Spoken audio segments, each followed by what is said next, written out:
tua hi itan lo na mo lo ni le him na ni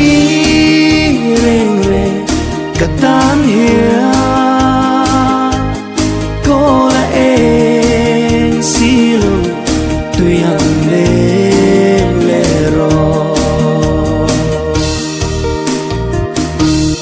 darang chaya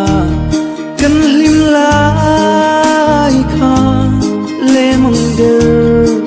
reng hiam ka ring lo che tin nang va nga ka tur zong ten zia re reng ane ne mo nang va nga lung lên ka tua hi itan lo na mo lo ni le him na ni reng re katan hia ko la en silo tu yang le ro har sat mang an lung ngai buai na khuang rua kui yang in su ma se sa mang chen chu itum lo ngo ti hian mo bian thu di min lan nang vanga lung lên ka tua hi itan lo na mo lo ni le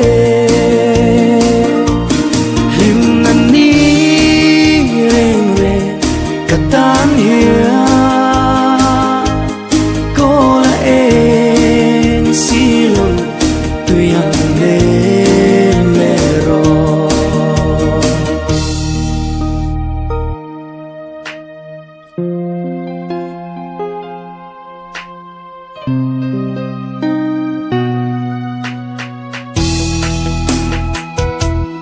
rinum na